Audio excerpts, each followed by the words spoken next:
세상 사람들은 흔히 말합니다.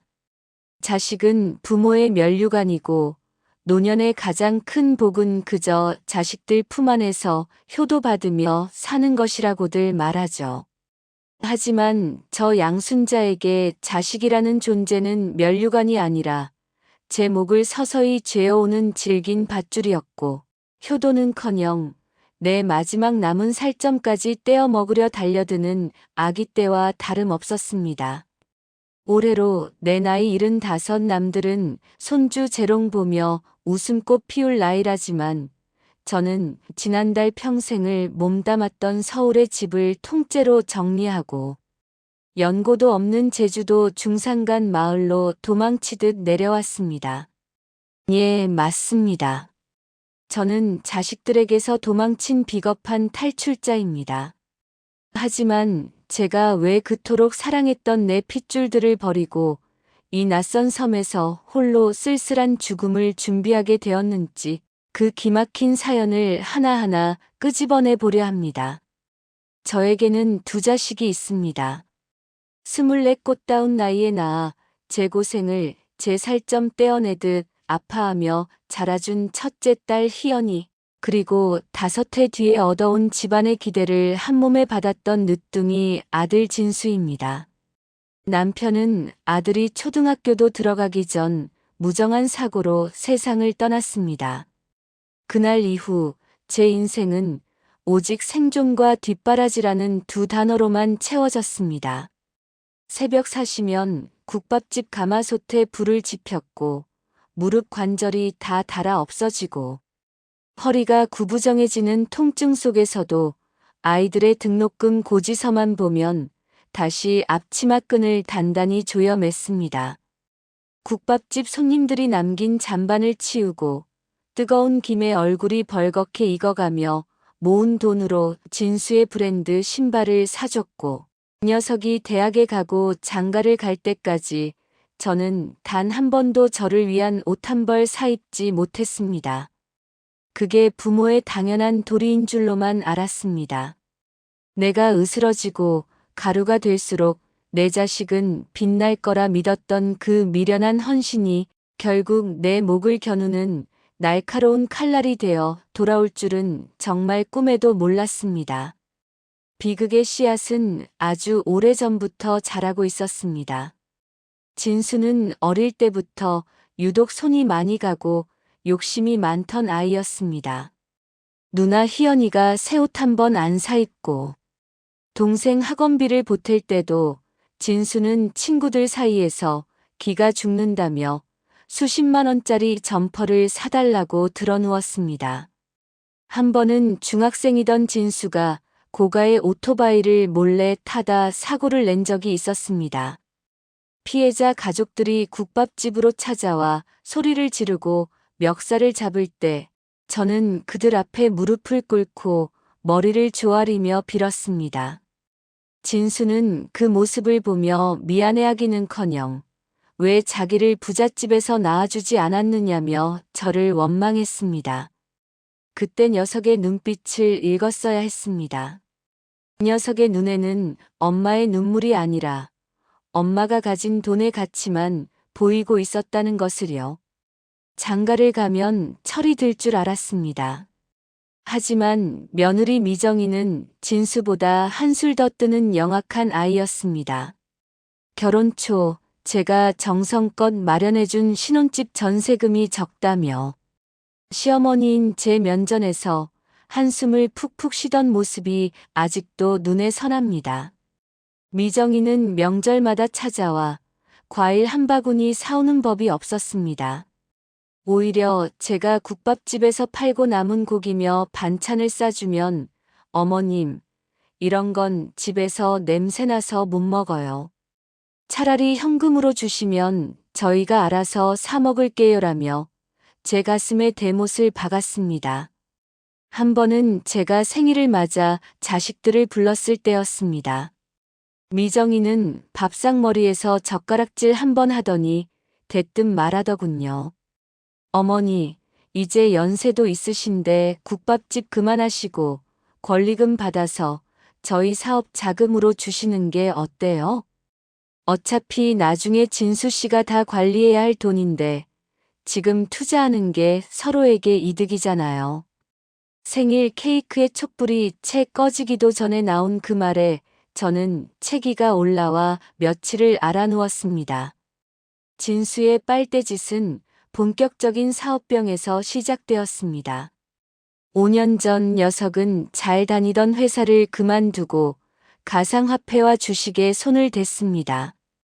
처음 몇 번 돈을 따는가 싶더니 이내 수억 원의 빚을 졌습니다. 그때 사채업자들이 제가 운영하던 국밥집까지 들이닥쳤습니다. 손님들이 밥을 먹는 식탁을 발로 차고 소리를 지르는 그 아수라장 속에서 진수는 제 뒤에 숨어 벌벌 떨기만 했습니다. 저는 그날 평생 모은 가게 권리금과 적금을 다 털어 빚을 갚아주었습니다.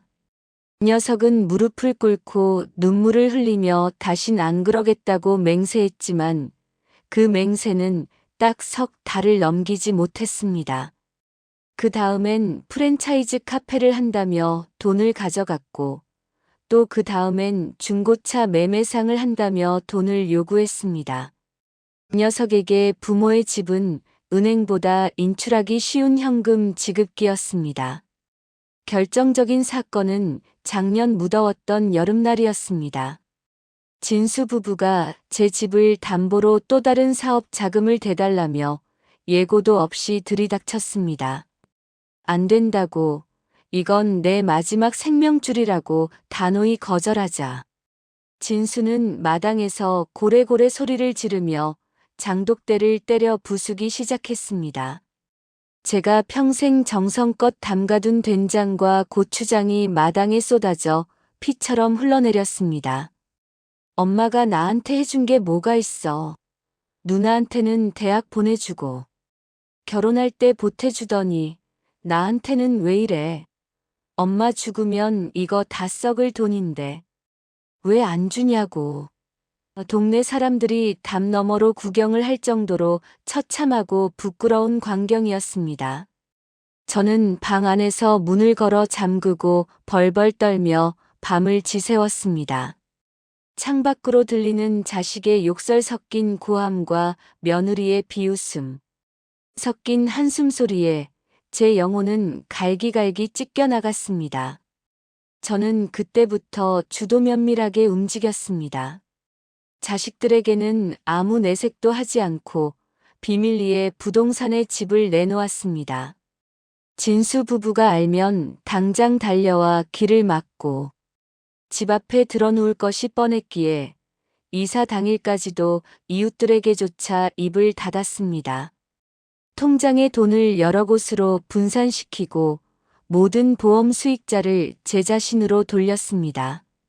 그리고 평소 여행 삼아 가보고 싶었던 제주도의 아주 한적한 농가주택을 계약했습니다.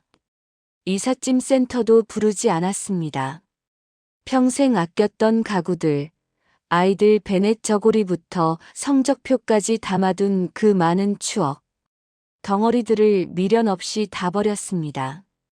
떠나기 전날 밤 저는 오직 첫째 딸 희연이에게만 전화를 걸어 사실을 말했습니다. 희연이는 수화기 너머로 한참을 흐느끼며 울더군요. 엄마 미안해. 내가 엄마 지켜줬어야 하는데. 가서 아프지 마. 돈 아끼지 말고 엄마 하고 싶은 거 다 해. 제주에 도착한 첫날, 공항을 나서자마자 마주한 바닷바람은 차갑지만 말할 수 없이 달콤했습니다. 70년 넘게 서울의 매연과 국밥집의 기름진 공기 속에 갇혀있던 제 폐부가 비로소 깨끗해지는 기분이었습니다. 제가 자리 잡은 곳은 서귀포의 한적한 중산간 마을이었습니다. 그곳에서 저는 제 인생의 은인 같은 친구, 강복순 씨를 만났습니다. 복순 언니는 제주 토박이로 젊은 시절 남편을 바다에 보내고 홀로 자식들을 키워낸 강인한 여성이었습니다. 언니는 제 사연을 듣고는 말했습니다. 순자야, 나도 처음엔 자식들한테 다 퍼줬어. 그런데 자식은 부모가 빈털터리가 되면 동정하는 게 아니라 귀찮아 하더라고. 여기서 내 인생 새로 살아라. 내가 도와줄게. 복순 언니와 함께하는 제주 생활은 마치 꿈만 같았습니다.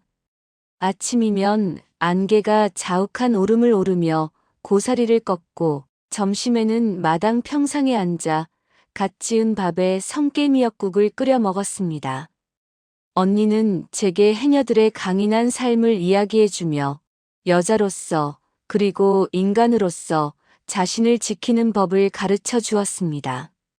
자식은 하늘이 잠시 맡겨둔 손님이야. 손님이 떠났으면 주인은 주인답게 살아야지. 언니의 그 한마디가 제 가슴 속 깊이 박힌 응어리를 조금씩 녹여주었습니다. 저는 처음으로 자식 걱정 없이 내일 아침엔 무슨 반찬을 해 먹을까 고민하며 잠드는 행복을 누렸습니다. 하지만 악연은 끈질겼습니다. 진수 부부가 기어코 제 행방을 알아내 제주까지 내려온 것입니다. 아마 희연이의 택배 기록이나 제 카드 내역을 추적했겠지요. 어느 날 아침 평온하기만 하던 제 마당에 낯선 검은색 세단이 멈춰 섰고 그 안에서 진수와 며느리 미정이가 내렸습니다. 녀석들은 미안함이라곤 눈곱만큼도 없는 얼굴로 저를 타박했습니다. 엄마, 제정신이야? 이 먼 데서 혼자 뭐 하는 거야? 당장 올라가자고. 우리 이번 사업만 잘 되면 진짜 대박 난단 말이야. 엄마가 가진 그 집 판 돈, 그거 투자만 하면 우리 다 같이 잘 살 수 있어. 진수의 눈에는 제 건강이나 안부가 아니라 제가 가진 마지막 남은 돈에 대한 탐욕만이 번득였습니다. 며느리는 한술 더 떴습니다. 어머니, 나중에 아파서 누우시면 누가 병수 발들 것 같아요? 저희밖에 없어요. 여기 계시다 고독사라도 하면 어쩌려고 그러세요? 빨리 돈 내놓고 저희랑 같이 가요. 그 뻔뻔한 말투에 저는 온몸이 떨렸습니다. 그때 집 뒤편에서 고사리를 다듬던 복순 언니가 몽둥이를 들고 나타났습니다. 이 썩을 놈들아, 너희가 사람이냐? 70 넘은 노모가 여기까지 도망 왔으면 미안해서라도 발길을 돌려야지. 어디서 또 돈 타령이야. 당장 내 집 마당에서 꺼져. 복순 언니의 고함에 진수가 대들었습니다. 아줌마가 뭔데 상관이에요? 이건 우리 가족 문제라고요. 그때 제가 나섰습니다. 저는 평생 자식들 앞에서 한 번도 써본 적 없는 가장 무섭고 서늘한 목소리로 말했습니다. 진수야, 그리고 미정아. 너희는 오늘 내 자식이 아니다. 이 마당에 발 한 자국이라도 더 들이면 내가 바로 경찰에 신고할 거다. 그리고 내 죽거든 너희한테는 10원 한 장 안 가도록 이미 변호사 만나서 유언장 공증까지 끝냈다. 내가 죽어도 내 시신 거둘 생각 마라. 복순 언니랑 희연이한테 다 부탁해놨으니까. 너희는 내 인생을 망친 악마들일 뿐이야. 제 서슬 퍼런 선언에 진수 부부의 얼굴이 파랗게 질렸습니다. 녀석들은 투덜대며 차에 올라탔고 저는 떠나는 차 뒷모습을 보며 마지막 남은 모정의 끈을 가위로 싹둑 잘라내 버렸습니다. 그들이 떠나고 난 뒤 저는 마당에 주저앉아 한참을 오열했습니다. 하지만 그 눈물은 슬픔의 눈물이 아니라 70년 묵은 체증이 내려가는 해방의 눈물이었습니다. 이제 저는 다시는 서울을 그리워하지 않습니다. 매일 아침 복순 언니와 함께 바닷가를 산책하며 지난날의 서운함을 파도에 씻어보냅니다. 텃밭에서 직접 키운 채소로 소박하지만 정갈한 밥상을 차리고 가끔은 마을 회관에 가서 동네 할망들과 고스톱도 치며 웃음을 되찾았습니다.